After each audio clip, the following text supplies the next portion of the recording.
Pastor Romeu, são 7 igrejas que estão descritas no Apocalipse. Qual é a igreja que estamos a viver nos dias de hoje? Bom, a igreja dos dias de hoje é a igreja de Filadélfia, porque passa o tempo, é a igreja do arrebatamento. Da igreja de Filadélfia fazem parte todos os salvos. E a igreja, profeticamente falando, no tempo, é a igreja de Laodiceia. Porque há um arrefecimento da fé. Vejam que a igreja começa com Éfeso e Esmirna. Estas duas igrejas formaram a igreja. Formaram a igreja. Nós podemos comparar a igreja de Éfeso e Esmirna até ao século III. Depois do século III, continua a igreja numa decadência espiritual acentuada. Não é? Temos a conversão de Constantino, como já falámos aqui, não é?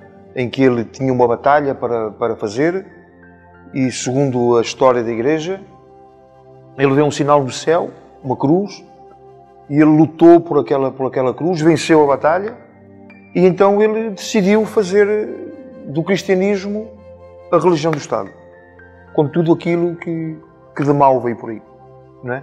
Depois temos a igreja de Sardes e Tiatira. As igrejas de Sardes e Tiatira são igrejas em parte fiéis e em parte infiéis. Porquê?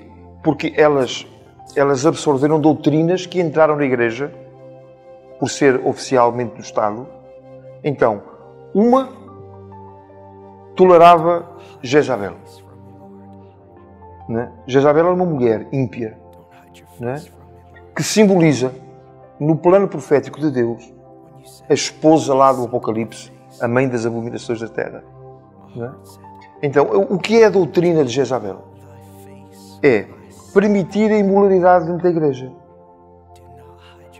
Não é? Ela permite que se faça tudo. Nada é mau. Pode-se fazer tudo o que a gente quer na igreja, nada é mau. Deus é um Deus de amor. Deus perdoa. Não é? Mas ali Cristo condena veementemente essa doutrina. Tenho contra ti, palavra clara de Cristo, tenho contra ti que toleras Jezabel, mulher que se diz profetiza, enganar o meu povo. Não é? Temos, noutra igreja, temos a doutrina dos Nicolaitas. A doutrina dos Nicolaitas, a gente vê muito isto, infelizmente. É um pastor ter domínio, não servir de exemplo na igreja, mas ter domínio sobre a igreja. Ele não é o pastor das almas, ele é o patrão. É o patrão. Não é? Então ele quer que toda a gente lhe obedeça. Não é? Ele se acha essencial dentro da igreja. Nada que se passa na igreja pode acontecer sem a permissão dele. Sem que ele faça, sem que ele oriente. Não é? Então, isto é conhecido como a doutrina dos Nicolaitas. Não é? Nós podemos ver um exemplo bíblico acerca disto dos fariseus. Não é? Quando Cristo diz: ai de vocês, fariseus hipócritas, que amam o primeiro lugar nas igrejas, que amam as orações nas praças para serem vistos por aqueles que passam.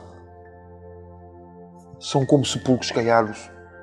Por fora são bonitos, mas por dentro existe morte e destruição. Então isto tem a ver mais com a doutrina dos Nicolaitas. Depois nós vamos ter, por fim, a igreja de Laodiceia. A igreja morna.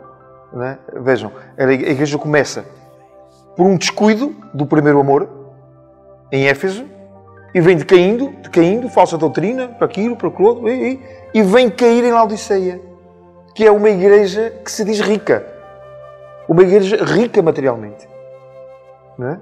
E Cristo, quando fala para aquela igreja, quando escreve para aquela igreja, diz: tu dizes que és rico e que de nada tens falta, mas não sabes que és um desgraçado, pobre, cego e nu. Então aqui temos duas visões. Temos a visão humana, como um homem vê a igreja e como Deus a vê. Não é? Então o importante para nós pensarmos é como é que Deus a vê. O que é que Deus pensa de mim?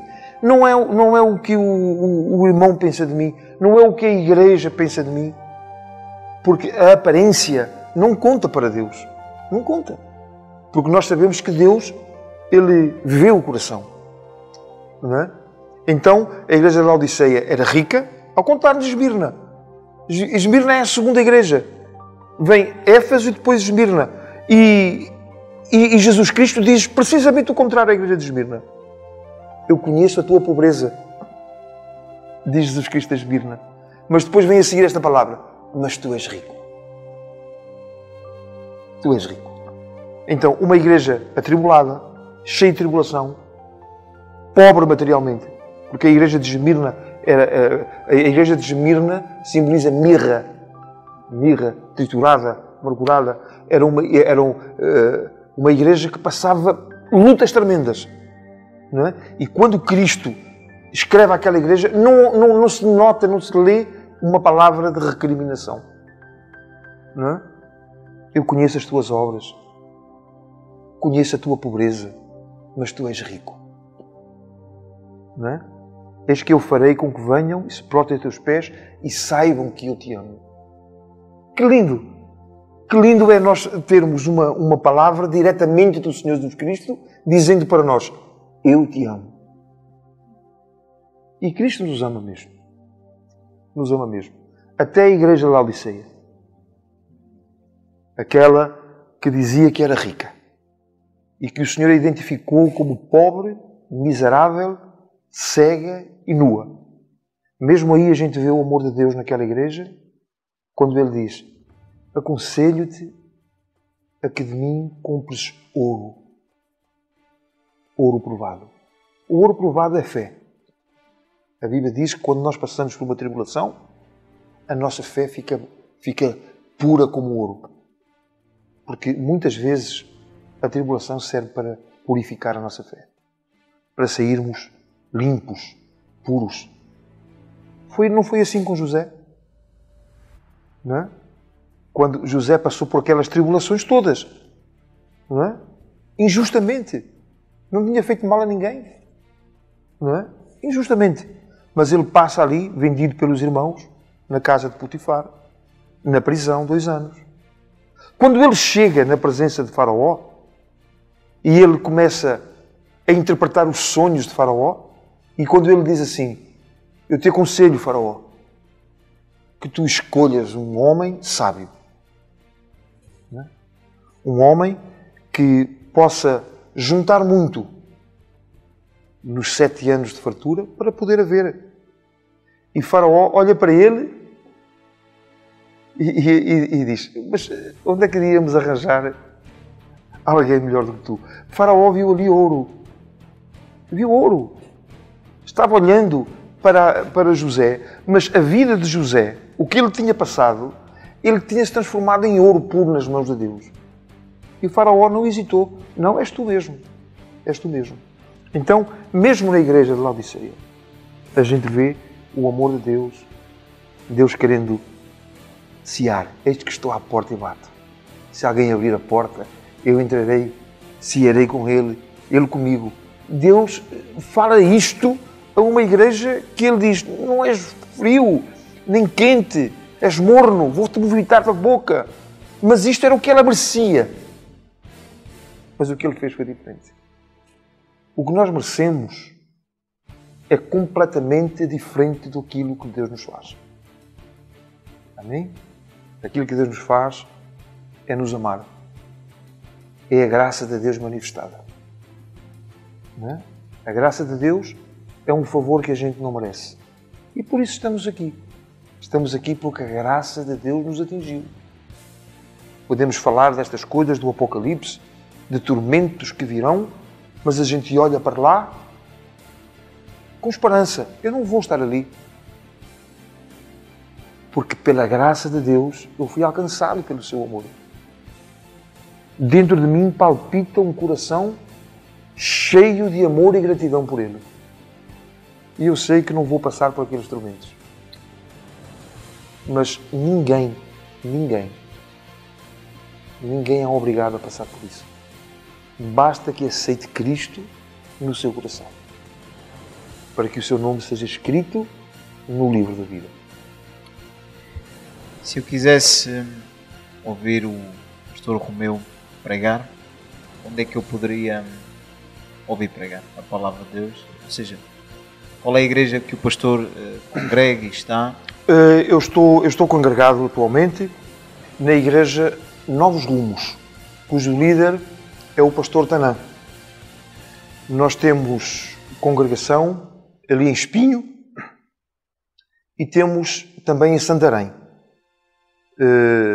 Ali em Espinho os cultos são às terças, às quintas e aos domingos, sempre às 9 horas da noite. Sempre às 9 horas da noite. Amém. Então, se eu quisesse ouvir o pastor Romeu, na Igreja Novos Rumos... Seria muito bem-vindo. Amém. Com todo o gosto e prazer. Graças a Deus. Bom, pastor Romeu, nós estamos falando sobre o Apocalipse, e o Apocalipse fala sobre pragas, fala sobre tormentos, mas o Apocalipse também é uma história onde o amado noivo, não é? Quer salvar a sua igreja, quer salvar o nosso Deus, quer salvar o seu povo para não passar por tal tormento. Sabemos que existem pessoas que nos estão assistindo neste programa que nunca ouviram falar de Jesus, nunca receberam Jesus como seu Senhor e Salvador, como também já existem aqueles que já receberam, mas estão como aquela igreja, estão mornos, estão frios e precisam voltar para o Senhor. Então eu queria, voltado para a câmara, que o pastor Romeu dirigisse essas pessoas e fizesse uma oração e abençoasse essas pessoas. Amém. Amém. Como nós temos dito, ninguém passará pela grande tribulação se não quiser. Para isso basta aceitar o Senhor Jesus Cristo no seu coração. E no lugar onde estás agora, eu gostaria que fechasses os teus olhos. Se ainda não aceitaste a Cristo no teu coração, tu podes fazê-lo agora com uma oração simples. Basta que no teu coração reconheças que és um pecador e que acredites que Cristo morreu por ti, que verteu o seu sangue na cruz do Calvário para que tu não tenhas que passar por estes tormentos que o livro de Apocalipse nos diz, mas que tu possas ter uma nova vida com Cristo no teu coração, vivendo uma vida de paz e felicidade. Para ti que nunca aceitaste Cristo e gostarias de fazê-lo agora, fecha os teus olhos e repete estas palavras comigo. Senhor meu Deus, creio, Pai, que sou um pecador e que não mereço nada.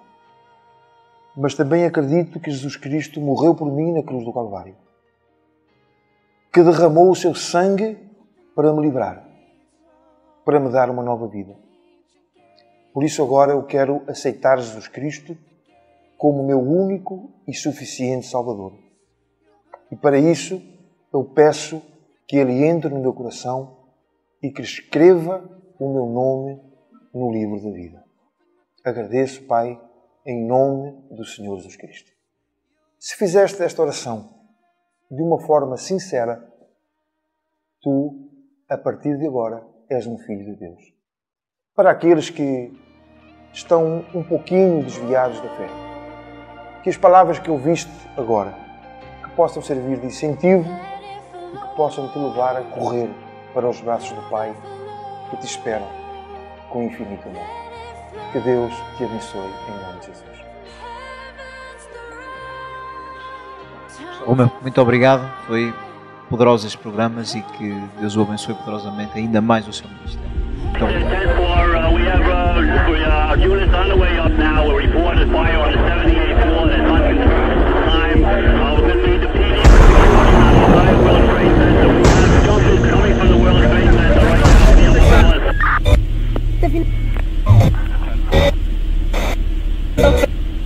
Ladder 110 to Manhattan. We're on your frequency now.